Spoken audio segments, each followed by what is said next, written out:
நமஸ்காரம். 1000 நாமங்கள் 1000 கதைகள் 318வது திருநாமம் விஸ்வபாகவே நமக. சீர்காழிக்கு அருகில் உள்ள மங்கை நாடு எனப்படும் குறுநிலத்துக்கு மன்னரான மங்கை மன்னர் திருவள்ளகுளம் என்ற ஊரில் குமுதவல்லி என்ற தேவலோக பெண்ணை கண்டார்.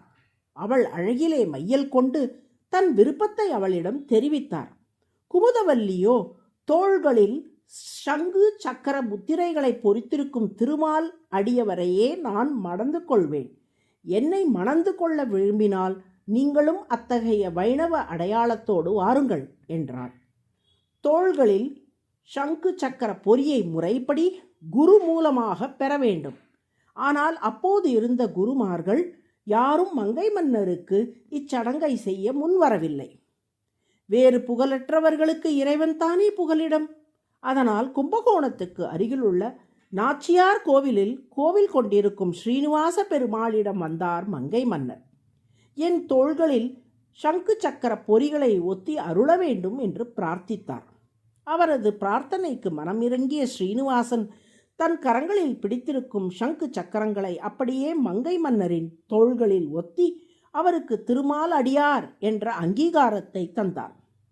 குமுதவல்லியின் நிபந்தனையை நிறைவேற்றியதால் அவளை வெற்றிகரமாக மணந்து கொண்டார் மங்கை மன்னர்.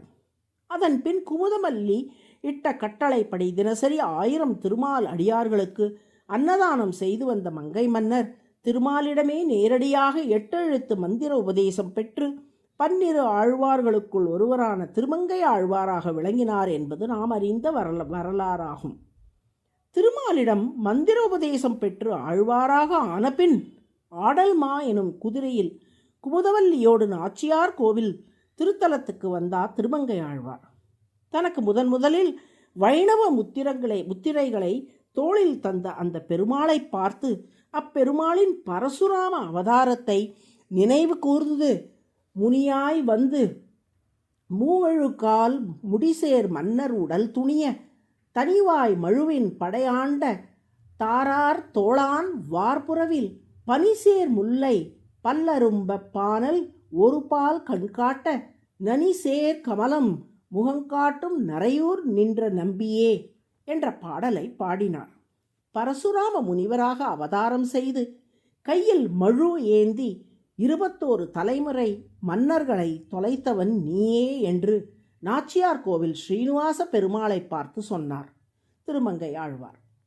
திடீரென பரசுராம அவதாரத்தை குறிப்பிட காரணம் யாதோ என வினவினார் ஸ்ரீனிவாசன்.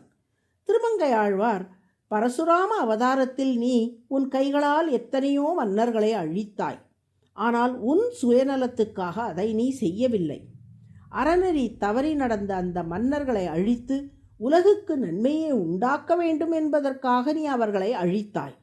எனவே அந்த அவதாரத்தில் உனது வலிமையான கைகளை நீ உனக்கென்று பயன்படுத்தி கொள்ளவில்லை, உலக நன்மைக்காக பயன்படுத்தினாய். அதுபோலத்தான் இங்கே ஸ்ரீனிவாசனாக கோவில் கொண்ட நிலையிலும் உன் கரங்களில் உள்ள சங்கு சக்கரங்களாகிய ஆயுதங்களை எனது நன்மைக்காக பயன்படுத்தி என் தோள்களிலே சங்கு சக்கர முத்திரைகளை பொறித்து என்னை ஒரு பக்தனாக ஆக்கிவிட்டாய். இறைவா, பரசுராம அவதாரத்தில் உன் கரங்களை உலகின் நன்மைக்கு பயன்படுத்தியது போல் இங்கே உன் ஆயுதங்களை எனது நன்மைக்காக பயன்படுத்தினாய் அல்லவா? அதனால்தான் பரசுராமனாகவே உன்னை அனுபவித்து பாடினேன் என்றார். புன்னகை பூத்து அதை ஆமோதித்தார் ஸ்ரீனிவாச பெருமாள். விஸ்வம் என்றால் உலகம், விஸ்வஸ்மை என்றால் உலகுக்காக, பாஹு என்றால் கரம். விஸ்வஸ்மை plus Phagu is equal to விஸ்வபாஹு. உலகின் நன்மைக்காகவே கரத்தை உடையவனுக்கு விஸ்வபாஹு என்று பெயர். பரசுராமர் தனது திருக்கரங்களை உலகின் நன்மைக்கென்றே அர்ப்பணித்து பயன்படுத்தியபடியால் விஸ்வபாஹு, உலகுக்காகவே கரங்களை வைத்திருப்பவர் என்று அழைக்கப்படுகிறார். விஸ்வபாஹு என்பது சஹஸ்ரநாமத்தின் 318வது திருநாமம். விஸ்வபாகவே நமக என்று தினமும் சொல்லி வரும் அன்பர்கள் அனைவரையும் திருமால் கை கொடுத்து காப்பாற்றுவார். நாராயண நாராயண.